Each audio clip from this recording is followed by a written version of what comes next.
Let me introduce myself. My name is Claire. I'm not the kind of person you'd notice in a crowded room. And honestly, that's always been fine with me. I don't crave attention or drama. All I ever wanted was to do good work, build a life for myself, and maybe one day feel like I belonged somewhere. But life has this funny way of throwing curveballs when you least expect them. What started as just another corporate job spiraled into something far more complicated than I could have imagined. I worked at Sterling and Company, a prestigious marketing firm known for its glitzy campaigns and even glossier employees. It wasn't my dream job, it never really had been. But it paid well enough to cover rent, student loans, and the occasional splurge on coffee from that fancy cafe down the street. The office buzzed with ambition, but also with tension. Everyone walked around wearing designer suits and perfectly curated smiles, hiding their insecurities behind spreadsheets and PowerPoint presentations. Me, I stuck to basics: comfortable shoes, minimal makeup, and an unshakable belief that hard work would eventually pay off. For 2 years, I slogged through long hours, late nights, and endless revisions, earning praise from clients and colleagues alike. My boss, Mr. Sterling himself, often called me his secret weapon. He didn't mean it publicly, of course. He wouldn't want anyone thinking he relied too heavily on someone like me. But privately, he admitted how much he valued my contributions. I took pride in that. In fact, I lived for those small moments of validation because they reminded me why I kept showing up every day despite everything else. But then came him. His name is Liam Sterling, and if arrogance were a fragrance, he'd bottle it and sell it for twice what it's worth. Liam wasn't just any arrogant guy. He was the arrogant son of the CEO, fresh out of some Ivy League school where he probably spent most of his time partying instead of studying. He strutted into our office 6 months ago, oozing entitlement like cologne, announcing that he'd be joining the team to learn the ropes. Translation: Daddy gave him a cushy position because apparently failing upwards runs in the family. From the moment Liam arrived, things changed. Not subtly either, it was glaringly obvious. People who had previously treated me with respect suddenly acted distant, almost wary, as though being friendly with me might somehow offend him. Others started fawning over him, laughing too loudly at his jokes or nodding eagerly whenever he spoke, no matter how ridiculous his ideas sounded. And me? Well, I tried to stay out of his orbit altogether. Unfortunately, avoiding Liam turned out to be impossible. It didn't take long for him to single me out. At first, I thought it was coincidence, random snide comments during meetings, or passive-aggressive remarks about minor mistakes in my reports. But soon, it became clear that this wasn't happenstance. This was personal. Maybe it was jealousy. I was competent, reliable, and trusted by his father. Or maybe it was boredom. After all, what better way to entertain yourself than by making someone else miserable? Whatever the reason, Liam made it his mission to make my life hell. Emails disappeared mysteriously before I could send them. Presentations I slaved over got credited to other people. Deadlines shifted without warning, leaving me scrambling to catch up. Every misstep, no matter how minor, landed squarely on my shoulders while others skated by untouched.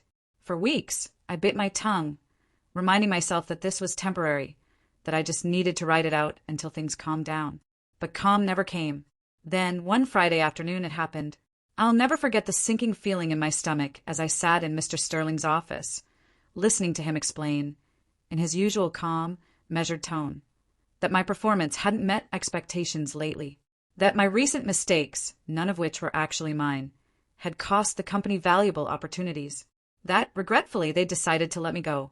I stared at him, stunned. My mind raced, trying to process what was happening. How could this be real? After everything I'd done for this company, after all the sacrifices I'd made, this was how it ended? Betrayal burned hot in my chest, but I forced myself to stay composed. I nodded politely, thanked him for the opportunity, and left his office without shedding a single tear, at least not in front of him. Outside, the city buzzed with life, oblivious to the storm raging inside me. I walked aimlessly for hours, replaying every interaction with Liam, every sabotage, every lie. By the time I finally returned home, exhaustion weighed heavy on my shoulders. But amidst the anger and hurt, something else began to stir. A quiet determination. Revenge. Now, before you start picturing me plotting elaborate schemes involving poisoned coffee or stolen files, let me clarify. I'm not that kind of person. I don't thrive on chaos or destruction, but I do believe in justice. And if Liam Sterling thought he could ruin my career without consequences, he was dead wrong. The next morning, I woke up with a plan. Firing me may have felt like a victory to him, but little did he know, I'd been preparing for this exact scenario for months. You see, while everyone else was busy brown-nosing Liam or gossiping about who slept with whom, I'd been quietly building alliances, gathering evidence, and documenting every move he made. Because deep down, I'd always known people like Liam existed. They feed on insecurity, thrive on power imbalances, and collapse under scrutiny. All I needed to do was wait for the right moment to strike. And I struck. Over the following weeks, I reached out to former colleagues, industry contacts, and even a few disgruntled clients who had fallen victim to Liam's antics. Slowly but surely, the pieces fell into place. Each conversation brought new insights, new ammunition to use against him. Meanwhile, I updated my resume, polished my portfolio, and lined up interviews with rival firms. If Liam thought firing me would silence me, he was sorely mistaken. Instead, it freed me. One particularly memorable encounter stands out. A client named Rachel, who had once praised my creativity and efficiency, called me out of the blue.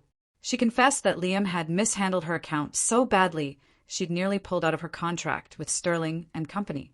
When I asked why she hadn't reported him, she sighed and said, "What's the point? He's untouchable." Those words stuck with me. Untouchable. Is that what he thought he was? Because if there's one thing I've learned in this world, it's that no one is truly untouchable. As the weeks turned into months, I found myself growing stronger, sharper. Losing my job had shaken me, yes, but it had also forced me to confront truths I'd ignored for far too long.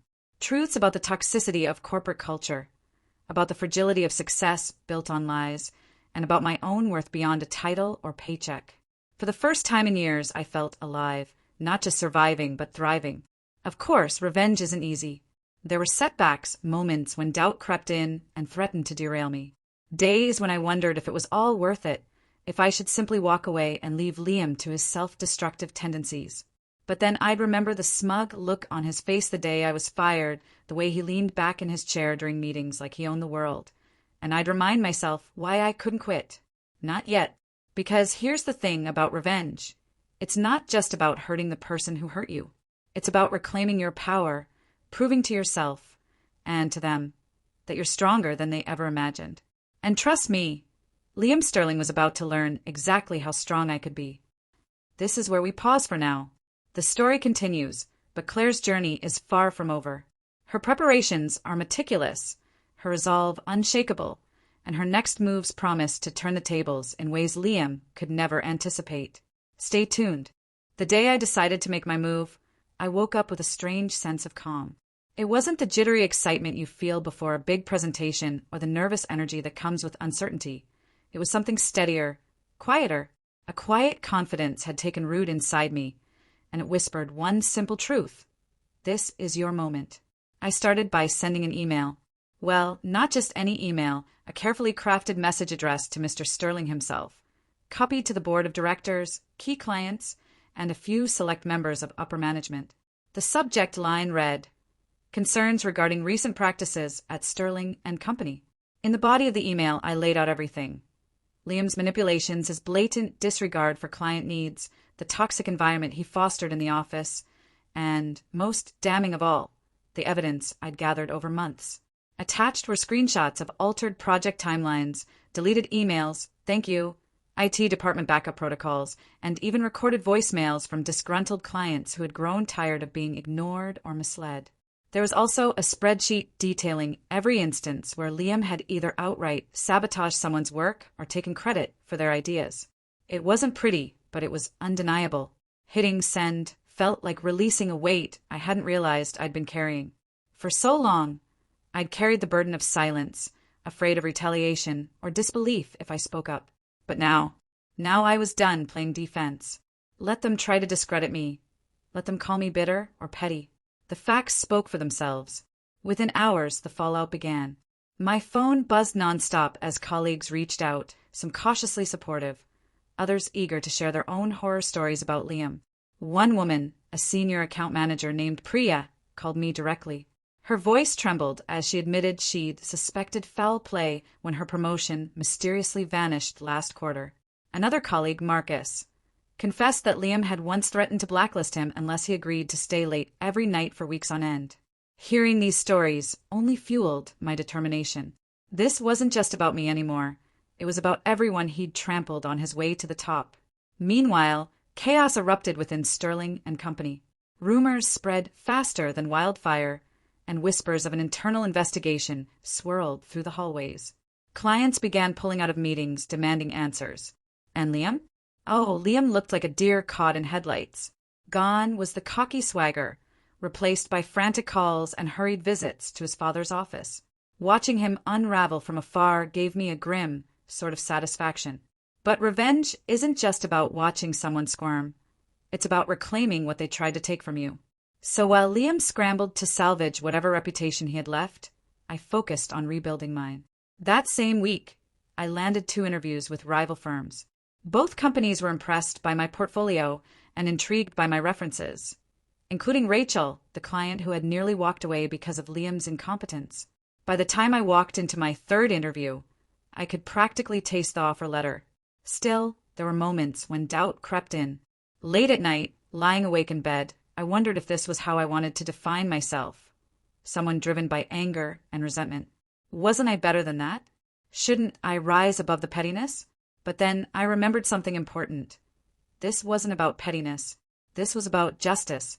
About holding someone accountable for their actions. About showing the world and myself that I wouldn't be crushed under the weight of someone else's ego. Every step I took toward exposing Liam's lies was also a step toward proving my worth, not just to others, but to myself. And yet, as satisfying as it was to watch the pieces fall into place, I couldn't shake the nagging feeling that this wasn't over. Not entirely, because while I'd exposed Liam's misdeeds, I knew he wouldn't go down without a fight. People like him never did. Sure enough, a few days later, I received a call from Mr. Sterling. His tone was clipped, formal, almost cold. He asked me to meet him at his private office downtown, a location reserved for high-stakes discussions and delicate negotiations. Part of me wanted to refuse, to tell him exactly where he could shove his invitation. But another part, the part that still clung to a shred of hope that maybe, just maybe, fairness might prevail, told me to hear him out. When I arrived, the room was eerily quiet. Mr. Sterling sat behind his massive mahogany desk, his expression unreadable. For a moment, neither of us spoke. Then, finally, he broke the silence. "Claire," he began, his voice heavy with resignation, "I owe you an apology." Those words hit me like a punch to the gut. Of all the things I'd expected him to say, an apology wasn't one of them. I stared at him, waiting for the catch, for the inevitable, but that would follow. When none came, I found myself speechless. He went on to explain that he'd reviewed the evidence I'd provided and conducted his own investigation. What he discovered confirmed everything I'd accused Liam of and more. Contracts lost due to negligence. Employees driven to quit out of frustration. Even rumors of unethical practices that bordered on illegal. It was worse than I'd imagined. "I underestimated my son," Mr. Sterling admitted, his voice tinged with regret. "I thought giving him a position here would teach him responsibility, humility. Instead, well, you've seen the damage he's caused." There was something undeniably tragic about the way he said it, as though he were mourning not just the loss of trust in his company, but the loss of faith in his own child. For a brief second, I almost felt sorry for him. Almost. "What happens now?" I asked, my voice steady despite the whirlwind of emotions swirling inside me. Mr. Sterling sighed, leaning back in his chair. "Liam will be stepping down from his role immediately. Beyond that," he trailed off, shaking his head, "we'll see. But Claire, I want to make this right. With you." I didn't respond right away. Instead, I let the words hang in the air, savoring the weight of them. This was what I'd been fighting for, not just vindication, but acknowledgement. Recognition that I mattered, that my contributions weren't easily dismissed. Yet, as tempting as it was to accept his olive branch, I knew I couldn't go back. Too much had changed. Too many bridges had been burned. So I told him the truth. "Thank you for saying that, Mr. Sterling. But I've moved on. This chapter of my life is closed." His eyes widened slightly, clearly surprised by my response. Maybe he'd expected gratitude, loyalty, even forgiveness. But I wasn't interested in playing those games anymore. I'd spent too long trying to prove myself in a system rigged against people like me. Now, I was ready to carve my own path.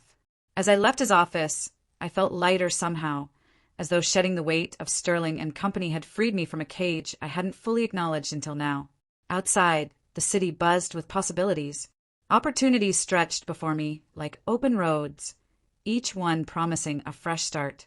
But even as I embraced this newfound freedom, I couldn't ignore the lingering question: what next? Revenge may have been sweet, but it wasn't the endgame. Not for me. Because deep down, I knew the real battle wasn't against Liam. It was against the doubts he'd planted in my mind, the insecurities he'd exploited to tear me down. And winning that battle, that would be the greatest victory of all. The weeks that followed were a blur of activity. Resumes polished, interviews aced, and offers rolled in from rival firms eager to bring someone with my experience and reputation on board. In the end, I chose a mid-sized marketing agency called Vantage Point. They weren't as flashy or prestigious as Sterling and Company, but they had something far more valuable: integrity. Their CEO, a warm and unassuming woman named Elena Torres, greeted me personally on my first day and made it clear that I was valued, not just for what I could produce, but for who I was. Walking into Vantage Point felt like stepping into a different world. Gone were the cutthroat politics and stifling hierarchies of my old job. Here, collaboration reigned supreme. People laughed openly, shared ideas freely, and genuinely supported one another. For the first time in years, I didn't feel like I was constantly walking on eggshells, waiting for the next disaster to strike. Instead, I felt alive. My role at Vantage Point allowed me to stretch creatively in ways I never thought possible. I worked on campaigns that mattered, projects aimed at uplifting marginalized communities, promoting sustainability, and fostering meaningful connections between brands and their audiences. It wasn't just work anymore, it was purpose. And every success we achieved together reminded me why I fell in love with marketing in the first place. But perhaps the most surprising part of this new chapter was how much I grew, not just professionally, but personally. Without the shadow of Liam hovering over me, I began to rediscover parts of myself I'd long forgotten. I started taking weekends off to explore the city, picking up hobbies I'd abandoned years ago, like painting and photography. I even joined a book club, where I met people whose lives bore no resemblance to the corporate grind I'd left behind. These small joys added color back into my life, filling gaps I hadn't realized existed. As for Liam, well, his fall from grace was swift and merciless. Once word got out about his behavior, not just toward me, but toward countless others, he became untouchable in an entirely different way. No reputable firm would touch him, and whispers of lawsuits followed him wherever he went. Eventually, he disappeared from the industry altogether, retreating into obscurity. Good riddance, I thought. Karma has a way of evening the score. Still, revenge wasn't what brought me peace. What truly healed me was realizing that I didn't need validation from people like Liam, or anyone else for that matter. The real victory came when I stopped letting his actions define me and started defining myself on my own terms. Every milestone I reached, every goal I accomplished, was proof that I was more than the sum of his cruelty. One evening, several months after joining Vantage Point, I found myself sitting on the rooftop patio of my apartment building, watching the sunset paint the skyline in hues of gold and pink. My phone buzzed beside me, a text from Elena congratulating our team on landing yet another major client. Smiling, I set the phone down and leaned back in my chair, savoring the quiet contentment washing over me. For so long, I'd been chasing something elusive: success, approval, belonging. But now, finally, I understood that those things had always been within reach. All I'd needed was the courage to step out of the shadows and claim them for myself. Life isn't perfect, of course. There are still challenges, moments of doubt, and days when the weight of the past threatens to creep back in. But I've learned to face those moments head-on, armed with the knowledge that I'm stronger than I ever gave myself credit for. And honestly, that's enough. So here I am, Claire, the girl who once blended into the background, now standing firmly in the spotlight. Not because I crave attention, but because I've earned it. Because I refuse to let someone else dim my light. And because, against all odds, I found happiness not in spite of my struggles, but because of them. If there's one thing I've taken away from this journey, it's this. Revenge may be sweet, but redemption is sweeter. And sometimes the best revenge of all is living your best life, on your own terms, surrounded by people who see you for who you truly are. And that, dear reader, is exactly what I intend to do.